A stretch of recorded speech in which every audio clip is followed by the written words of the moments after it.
Fala pessoal, Rafael do Mercado Educação. Hoje a gente está aqui para mais uma conversa com personalidades da educação básica. O nosso convidado é o excelentíssimo Igor Mundim, diretor comercial e marketing da Rede Inspira Educadores. Tudo bem, Igor? Como você está? Tudo ótimo, obrigado pelo convite, Rafael. É um prazer estar aqui com você. Legal. A ideia hoje, Igor, é a gente trazer um pouco da expertise que tem a Inspira, no que tange aí comunicação, marketing, vendas, relacionamento das escolas com os alunos, com os pais de alunos. Mas antes, a gente sempre faz um check-in, que é quem é o Igor Mundim e qual que é a experiência do Igor aí na área educacional. Bom, vamos lá. Então, como você disse, eu sou o Igor Mundim. Eu sou natural de Cuiabá, morei lá a minha vida inteira. Sou formado em comunicação, já trabalhei em diversas áreas dentro desse mercado, então já trabalhei com agência, produção de eventos, marketing político. E quando foi lá mais ou menos finalzinho de 2015, pré-ciclo de matrícula lá na minha cidade, eu voltei para a escola que eu estudava, mas agora como colaborador.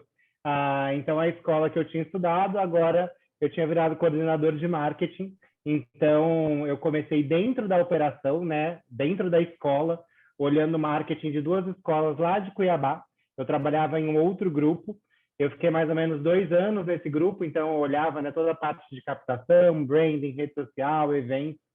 E eu fui convidado, depois de 2 anos, a assumir uma vaga na holding, né? Então, eu me mudei para São Paulo, que é a sede da minha antiga empresa era em São Paulo. E eu fiquei mais ou menos uns 2 anos também ali na holding, olhando as escolas que estavam chegando no grupo. E no início de 2020, quando a gente nem pensava o que a pandemia ia trazer para a gente, meu caminho acabou cruzando com o do Aguiar, que é o nosso CEO, e ele me fez a proposta para eu estar vindo trabalhar aqui na Rede Inspira, né? Então, eu cheguei em março de 20, quando, né, explodiu aí a pandemia, olhando para a caixinha de marketing, né? Então, eu olhava exclusivamente para o marketing até o final de 2020, quando eu fui convidado a assumir a caixinha também do comercial. Então, em janeiro de 21, né, eu assumi a direção comercial e de marketing da rede, e estamos aí até agora prestes a iniciar um novo ciclo de matrícula também. Exatamente. Na verdade, todo mundo que trabalha com educação, em especial educação básica, nesse momento é o que a gente mais fala. Alta temporada de matrículas. E eu acho que é o gancho perfeito para iniciar com a primeira pergunta, porque por mais que seja difícil, a gente precisa falar. Nos últimos 2 anos, a gente teve algumas mudanças aí, desde o marketing, nessa comunicação, no fluxo de vendas das escolas particulares. E eu queria saber, primeiramente, quais foram as principais mudanças e como que as escolas podem ali atuar frente a essas mudanças? Como que você enxerga, assim, de uma maneira geral, essas mudanças e, enfim, como que as escolas podem se adaptar a isso? Perfeito. Algumas mudanças você foi bem suave, né, Rafael? Na verdade, a gente teve uma transformação total dentro do nosso ecossistema, né?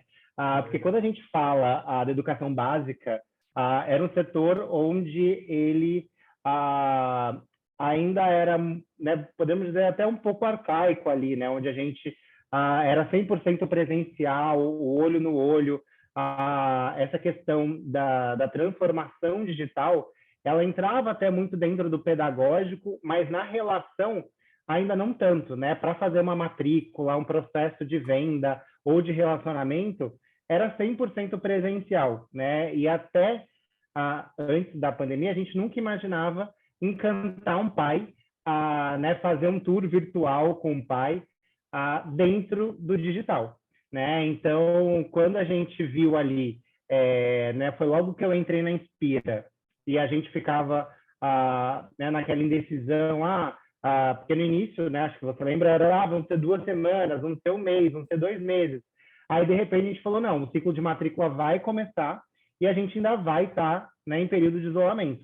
Então, a gente tem que entender como a gente vai promover esse encantamento, essa segurança que a gente trazia para o pai no momento da matrícula para o mundo digital. Né? Foi quando a gente preparou todas as nossas marcas, né? A gente fez um tour virtual, a gente capacitou o nosso colaborador, que também, né, não tinha tanta facilidade dentro desse universo, né?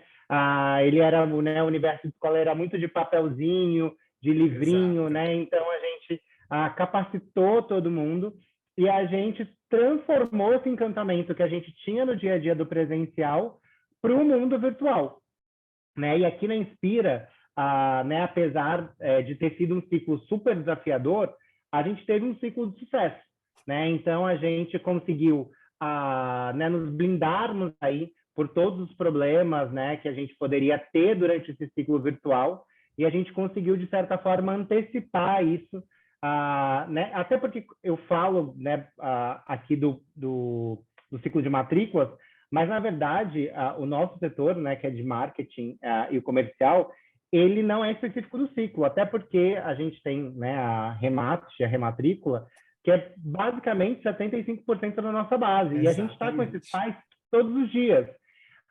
Então, a gente, né, a forma de comunicar com o pai, né, e até pensando em meio ambiente aqui, né, todos aqueles comunicados em circular que iam diariamente para os pais, né, tomaram lugar aí, né, a agenda digital, então serviço de mensageria, então todo esse universo aí da escola migrou para o digital, não só o ciclo também foi, né, mas a gente teve várias ferramentas aí que migraram, e não é porque a gente está voltando para o presencial agora que isso vai ser deixado de lado.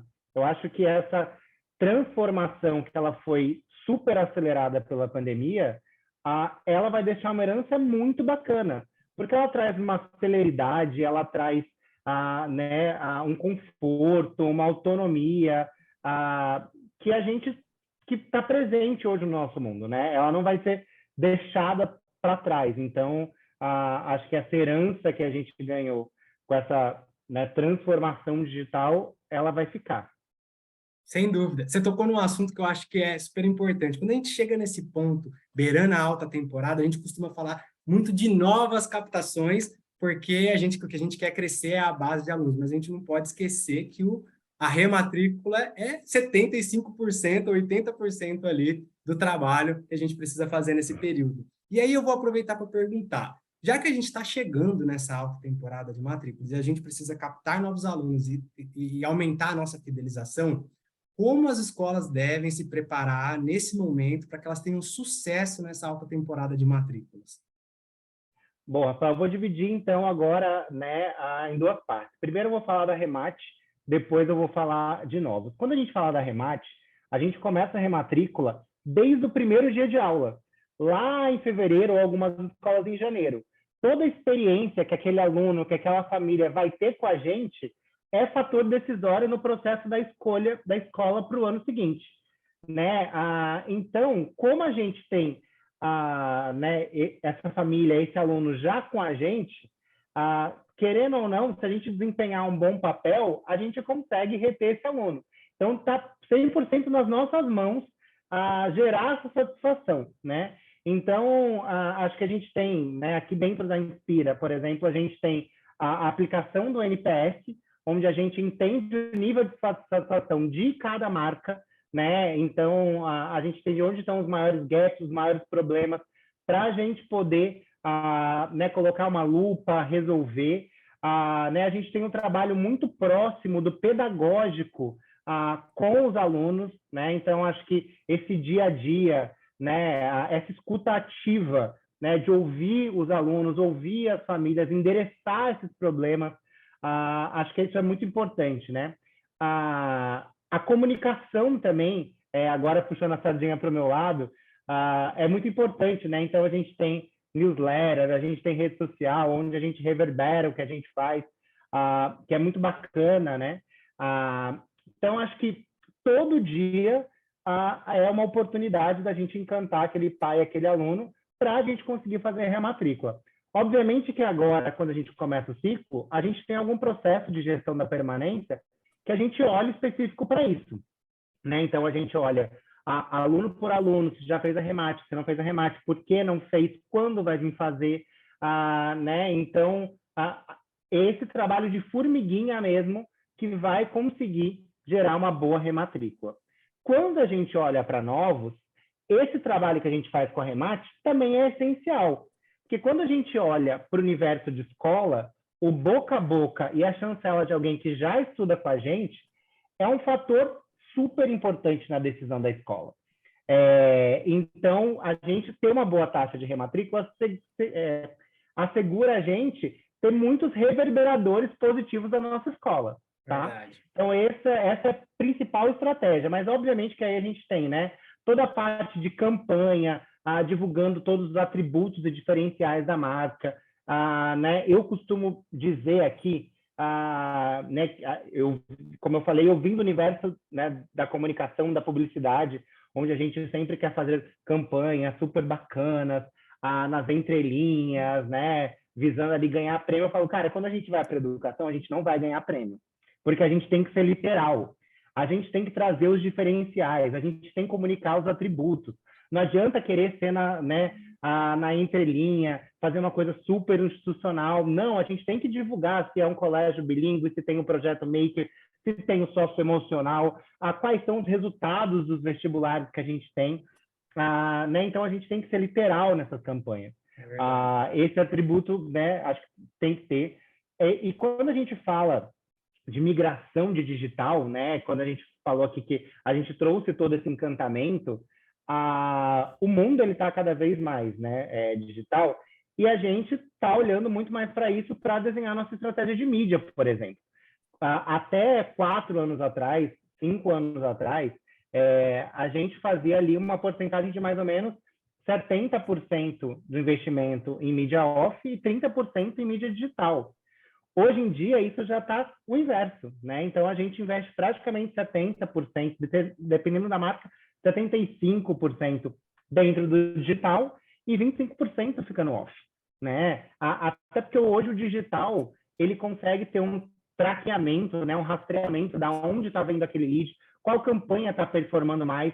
Se a gente já bateu a meta, por exemplo, de determinado segmento, a gente consegue pausar na mesma hora, né? A gente não consegue arrancar uma antena né, de um dia para o outro, porque a gente já conseguiu bater a meta daquele segmento. No digital, a gente tem muita facilidade, né, e autonomia para isso.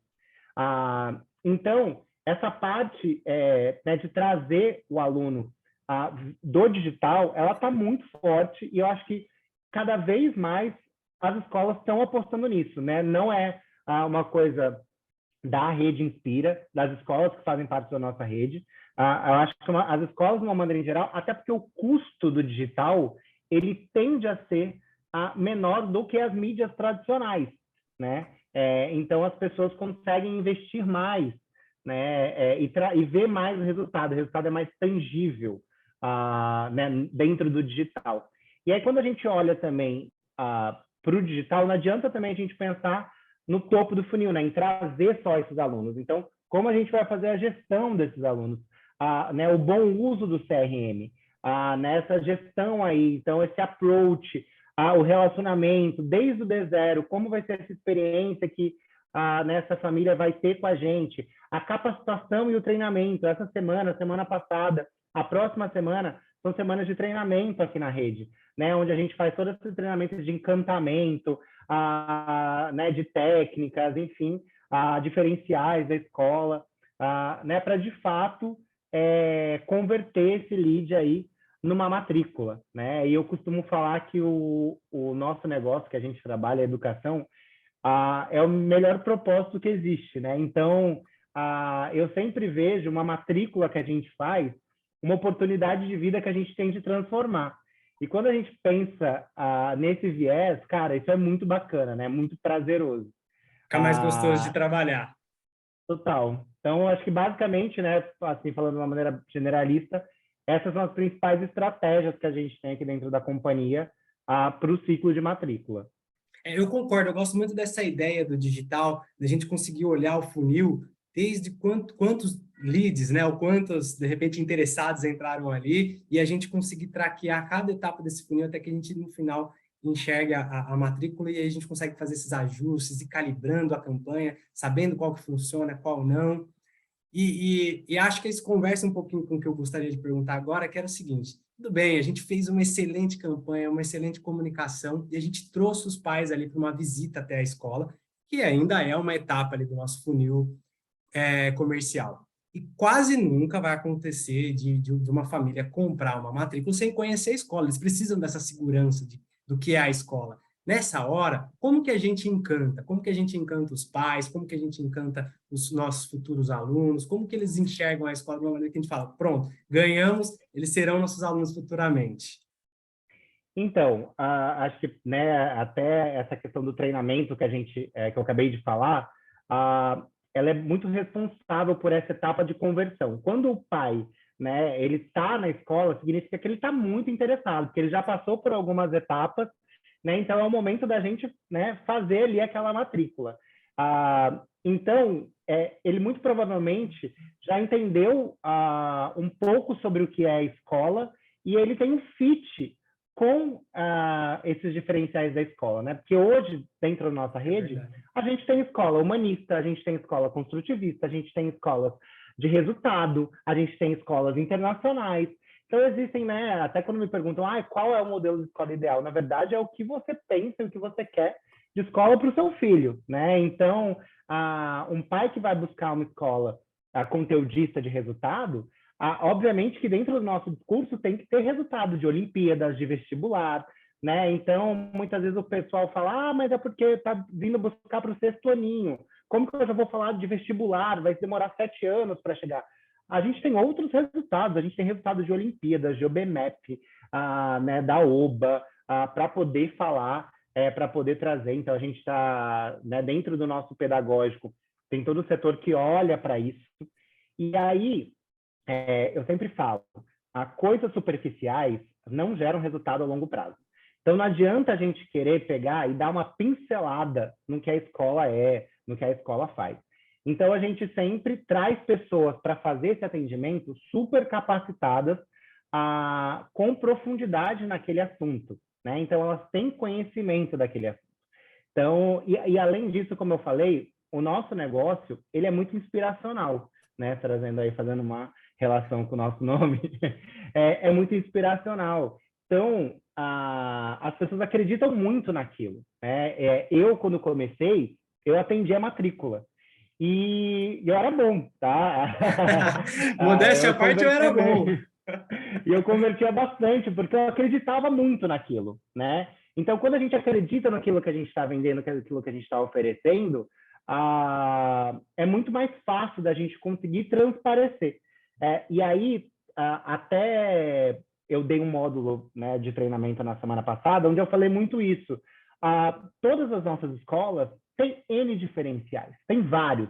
Mas o pai, quando ele entra, quando ele vai na escola e ele, né, tá no atendimento, a primeira coisa que a gente tem que fazer é escutar o pai, para entender o que ele está procurando, o que ele almeja, qual que é o principal fator ali para ele escolher uma escola. Porque senão vira uma receita de bolo.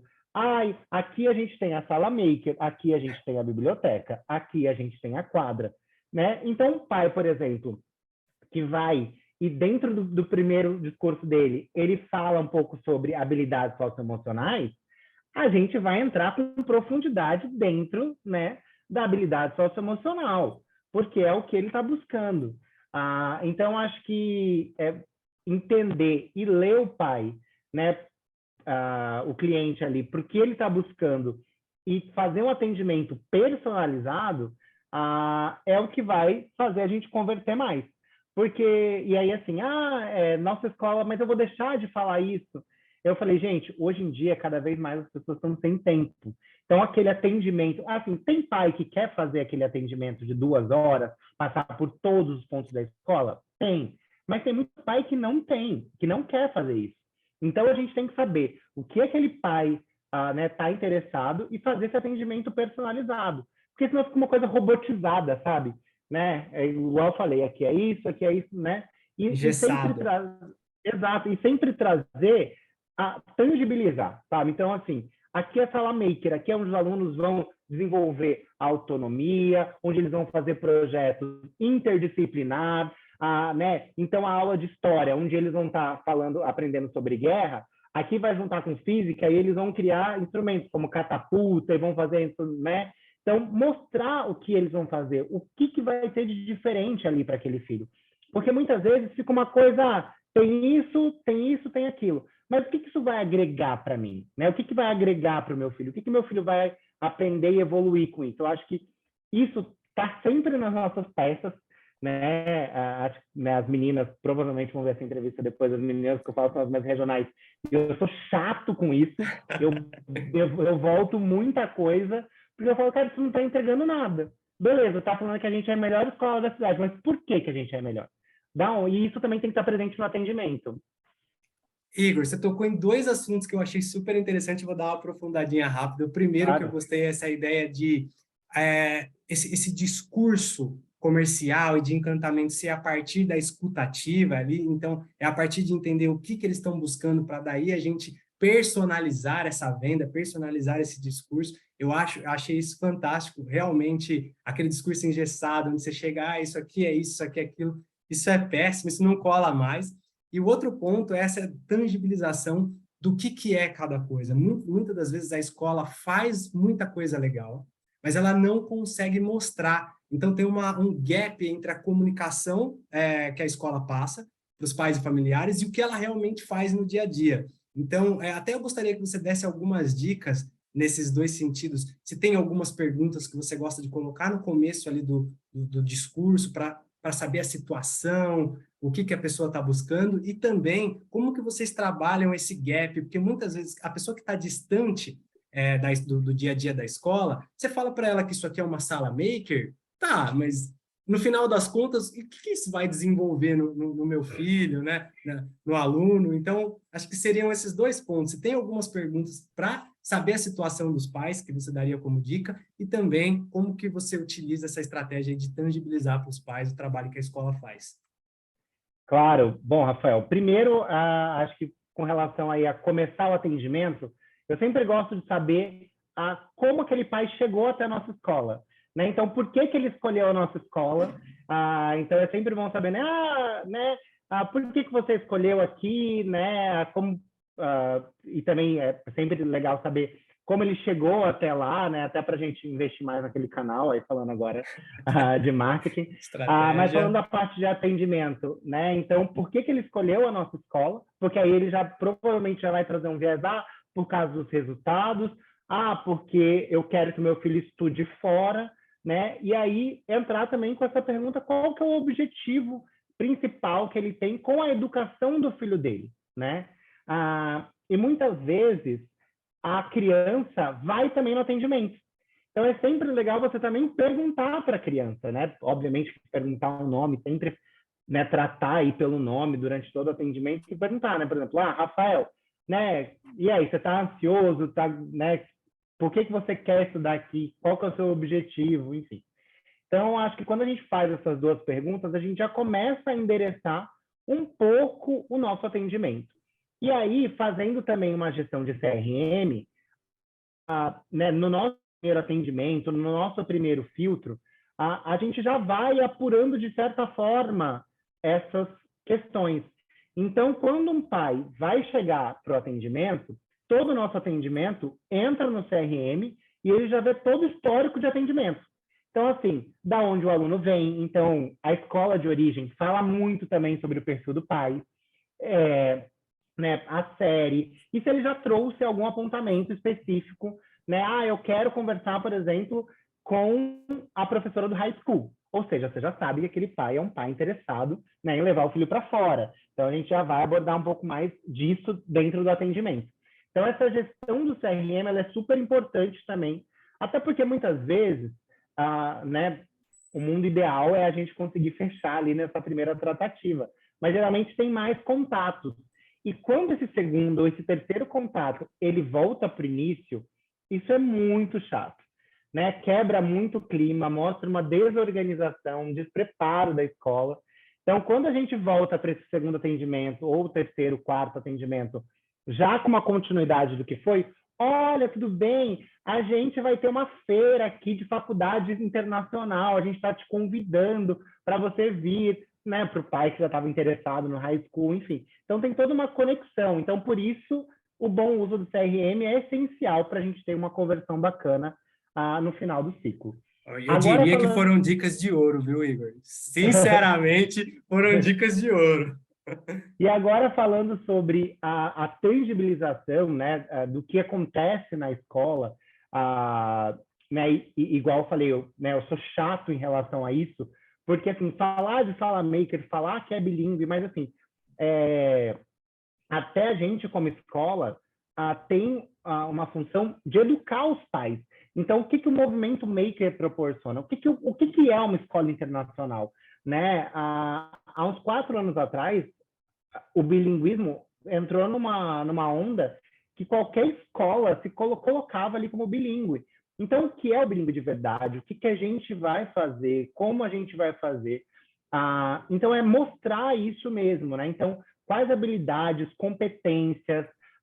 Só para você ter uma ideia, o meu time, né, de treinamento, quando eu atuava dentro de uma escola, eu pegava meu time de atendimento, eu ia dentro da sala maker e falava, professor, nos deu uma aula. Então, ele dava uma aula para a gente construía um Arduino lá, fazia. Então, a gente via como, né, isso desenvolvia a nossa autonomia. Né? Dentro do high school, por exemplo, a gente fazia uma aula. Então, assim, isso vai trazendo elementos e atributos para a gente. Né? E aí, quando a gente fala dessa comunicação, né, ela tem que ser perene. Então, a gente tem em todas as nossas marcas uma newsletter, onde uma vez por mês a gente manda o que aconteceu na escola. Né? Nas redes sociais, a gente também está sempre falando sobre isso, né? E trazendo, igual eu falei, de uma maneira mais profunda, não superficial. Então, assim, os alunos desenvolveram né, o Halloween, e eles trocaram os doces todos em inglês, assim eles desenvolveram vocabulário e tal. Né? Então, a gente sempre traz esses elementos. E aí, existe uma coisa que é o trabalho de posicionamento de marca, que é de branding, que eu gosto bastante, que é assim, a gente faz uma newsletter todo mês. Escola é um organismo vivo, acontece muita coisa na escola, sempre. Então, a gente tem uma infinidade de coisas. Se a gente for querer colocar tudo dentro dessa news, dentro dessa comunicação, vai virar uma saladona e a gente não vai ter posicionamento nenhum. Então, a gente sempre faz uma análise SWOT, um exercício de posicionamento com as nossas marcas, e aí a gente fala, por exemplo, essa é uma escola conteudista, então toda newsletter tem que ter algo de resultado, que seja de Olimpíadas, que seja uma história de alguém que passou no vestibular, né, um aluno que foi estudar para fora do Brasil. Então, tem que ter um aspecto de resultado. Essa é uma escola internacional. Tem como sair uma newsletter sem falar de alguma atividade em inglês? Não tem, né? É igual a gente aproveitar datas sazonais.